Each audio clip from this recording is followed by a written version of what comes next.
Bonjour et bienvenue pour ce nouveau Zoom de JP Morgan Asset Management. Je vous rappelle le concept. Chaque trimestre, nous essayons de trouver un mot ou une expression qui caractérise l'actualité et le contexte économique et financier. Pour ce trimestre, nous avons choisi « Mourir peut attendre ». Alors au-delà du clin d'œil à la sortie du dernier opus de la saga James Bond, le sujet c'est quelque part ce que pourrait nous dire le cycle économique à ce moment-là. On voit ça et là quelques signes d'essoufflement, essentiellement avec une actualité chargée sur le dernier trimestre, venant de Chine, à la fois sur le front réglementaire qui a pesé sur les marchés, on y reviendra, mais également sur la trajectoire de croissance. Et donc la Chine ayant été pendant de nombreuses années, notamment sur cette reprise post-Covid, la locomotive du cycle, on se pose la question légitimement et d'aucuns s'interrogent sur la pérennité du cycle économique qui, s'il a été très court, a offert un rattrapage très rapide, donne quelques signes d'essoufflement. Ceci étant dit, sur chaque séquence de baisse telle que nous connaissons dernièrement, il semble que le marché tienne grâce à des réserves de liquidités extraordinaires, tienne à un contexte de taux jamais égalé en termes de taux réels, on est en territoire largement négatif dans l'ensemble du monde développé notamment. Et puis tiennent grâce aussi aux réserves constituées par l'ensemble des investisseurs et épargnants pendant cette période de Covid. À titre d'exemple, c'est près de 4 000 milliards de dollars de dépôts, d'excédents de dépôts que nous trouvons sur les comptes courants des ménages américains. Dans ce contexte de plus grande incertitude, assez logiquement sur le trimestre écoulé, la seule variable qui a significativement évolué, c'est la volatilité. Elle a largement progressé, avec son baromètre, le VIX, qui a progressé de 15 à 21. Les taux, quant à eux, sont encore plus négatifs qu'ils ne l'étaient car les taux nominaux sont globalement stables, que ce soit aux États-Unis ou en Europe, avec des niveaux d'inflation qui ont globalement encore augmenté dans le cas de l'Europe à 3% aujourd'hui et qui ont commencé à se stabiliser à 5,3% aux États-Unis. Ils entament timidement une décrue. Mais néanmoins, nous avons des taux réels négatifs dans une ampleur jamais connue, encore une fois, sur le marché globalement.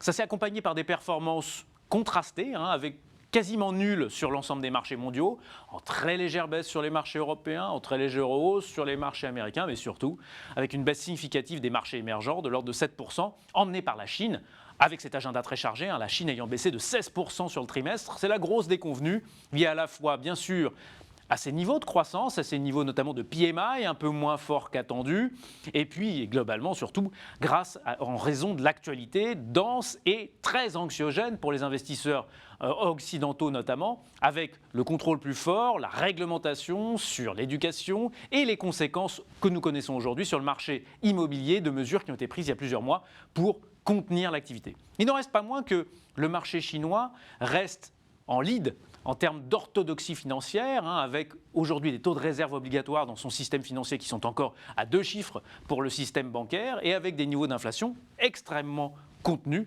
donc quelque part beaucoup plus avancés dans le cycle que nous en sommes par ailleurs. Dernier point à noter sur l'évolution des marchés sur le trimestre, la stabilité des spreads sur l'investment grade, mais en revanche, la tension que nous avons pu connaître, l'écartement sur les spreads du high yield, un effet peut-être annonciateur justement de cette anxiété, un baromètre là aussi de la fébrilité des investisseurs face à un cycle qui commence à accélérer moins fort. Et c'est normal, car la normalisation est globalement derrière nous, depuis longtemps dans le cas de la Chine, et aujourd'hui maintenant dans le cas du monde développé.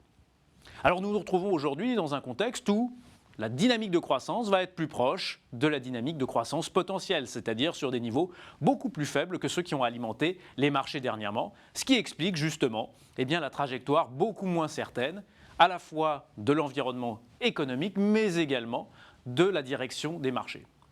Il n'en reste pas moins que, comme nous vous l'indiquions, il semble un peu tôt pour enterrer le cycle et que mourir peut attendre. Alors, dans ce contexte, quelles sont nos priorités en termes de produits ? La première d'entre elles, je vous l'ai indiqué, elle est liée à l'augmentation des incertitudes et de la volatilité. C'est Global Macro Opportunities. En effet, c'est un véhicule qui nous paraît tout à fait adapté à associer dans le contexte actuel à une allocation traditionnelle pour bénéficier des écarts entre classes d'actifs. Je vous l'ai indiqué, notamment sur les marchés actions, ils ont été importants, mais également pour pouvoir se positionner sur une éventuelle remontée des taux qui accompagne cette tension sur l'inflation que nous connaissons à l'heure actuelle, et pour pouvoir naviguer dans un environnement beaucoup moins lisible tel que nous en avons un à l'heure actuelle. L'autre priorité que nous avons en tête, elle concerne le marché chinois. Je l'ai évoqué, l'actualité a été pesante et donc a pesé sur les prix. Il n'en reste pas moins que nous avons globalement sur ce marché affaire à des perspectives de long terme qui sont extrêmement solides, qui vont sans doute offrir un différentiel de croissance par rapport au marché développé beaucoup plus favorable à partir de l'an prochain que ce n'a été le cas lors de cette année, et qui offrent enfin, après le parcours que nous venons de connaître, des valorisations attractives au regard des perspectives. Les investissements que nous réalisons dans China iShares Opportunities, donc sur la Chine continentale, à la fois sur la consommation domestique, sur la technologie, mais également sur les thèmes de la santé, nous sommes tout à fait appropriés pour tirer parti de la croissance long terme de cet acteur majeur dans l'économie et dans les finances de demain.